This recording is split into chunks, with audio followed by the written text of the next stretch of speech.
बहुत दिनों की बात है कि किसी गांव में एक लोहार रहता था। वो बड़ा मेहनती और हुनरमंद था।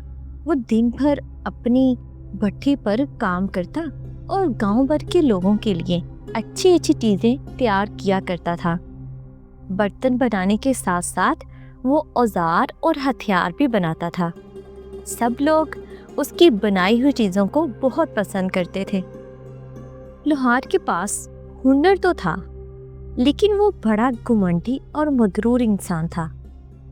एक दिन वो किसी सिपाही के लिए हथियार बना रहा था।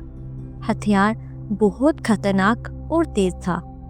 लोहार ने कुछ लापरवाही बरती और हुआ यूं कि एक हथियार से उसकी अपनी नाक जख्मी होकर कट गई।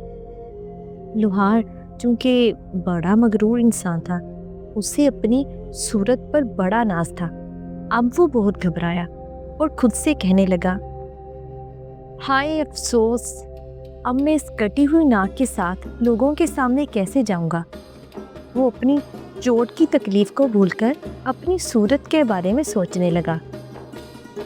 कई दिन तक वो अपने घर से बाहर नहीं निकला। जब भी कोई ग्राहक आता तो वो घर के अंदर से ही जवाब देता, मेरी तबीयत खराब है, तुम फिर कभी आना। ग्राहक ये बात सुनकर वापस चले जाते। कुछ दिनों बाद जब उसका जख्म ठीक हुआ तो उसने आईना देखा। वो सोचने लगा कि अब तो सब लोग मुझे नाक कटा बोलेंगे और मेरा मजाक उड़ाएंगे। यही बातें सोचते सोचते उसकी आंखों से आंसू जारी हो गए। घर में बैठे बैठे नौबत फाकों तक पहुंच चुकी थी। आखिरकार उसके दिमाग में एक तरकीब आई। वो अपने घर से निकला और गांव में घूमने लगा जैसे कुछ हुआ ही ना हो। जहां भी जाता जान पहचान के लोग उसे देखकर हैरान रह जाते। वो अफसोस का इजहार करते हुए और उसकी नाक कटने की वजह पूछते। लोहार ने इन सवालों के जवाब के लिए एक झूठी कहानी गढ़ रखी थी। लोहार गर्दन ऊंची करके बड़े फख्र से कहता,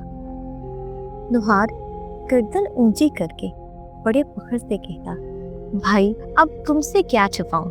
ये 40 दिन पहले की बात है। मुझे एक अजीब सा ख्वाब आया। मैंने देखा कि एक नूरानी चेहरे वाले बुजुर्ग मेरे सिरहाने खड़े हैं और मुझसे कह रहे हैं, ऐ नींद के मारे इंसान, उठ, नमाज का वक़्त हो गया है। नमाज पढ़ और अल्लाह के नाम पर अपनी नाक कुर्बान कर दे।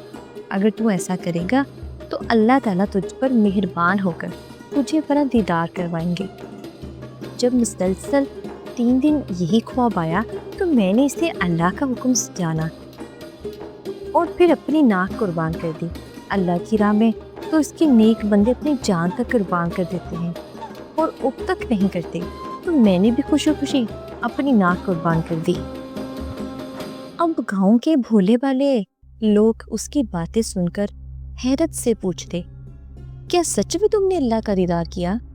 हमें भी उनके बारे में कुछ बताओ, हम जानना चाहते हैं कि वो कैसे नजर आते हैं।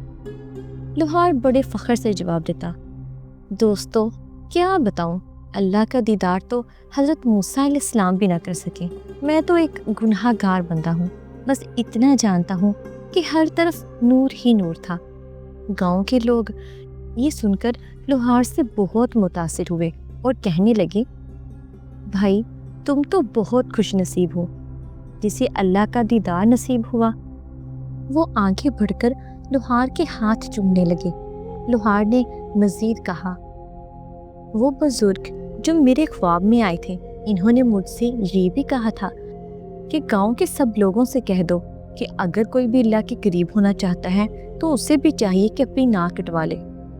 गांव के लोग बड़ी दिलचस्पी और हैरत से लोहार की बातें सुनते और उसकी किस्मत पर रश्क करते कि अल्लाह ने उसे अपना दीदार करवाया। लेकिन नाक की कुर्बानी का ख्याल आते ही सभी चुप हो जाते। लोहार की बातों का कुछ लोगों पर तो इतना असर हुआ कि उन्होंने अल्लाह का दीदार करने के लिए अपनी नाक कुर्बान कर दी। लेकिन नाक कटवाने के बाद इन्हें अल्लाह का दीदार नसीब ना हुआ। वो बेचारे मुफ्त में अपनी नाक कटवा बैठे। अब इस गांव में अकेला लोहार नहीं, बल्कि 10-12 लोग और भी अपनी नाक कटवा चुके थे।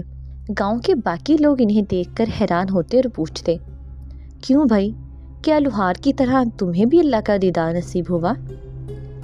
पहले तो वो लोग घबराए, लेकिन फिर सोचने लगे कि नाक तो कट ही चुकी है, अगर सच बोलेंगे तो लोग हमारा मजाक उड़ाएंगे। चुनांचे उन्होंने भी झूठ बोलना शुरू कर दिया कि हाँ, हमें भी अल्लाह का दीदार नसीब हुआ। आहिस्ता आहिस्ता गांव के दूसरे लोग भी उनकी बातों में आ गए और उन्होंने भी अपनी नाक कटवा दी। यहाँ तक कि पूरे गांव में कोई भी ऐसा शख्स ना बचा जिसने अपनी नाक ना कटवाई हो। कुछ अरसे बाद गांव का नाम ही नाक कटों की बस्ती पड़ गया।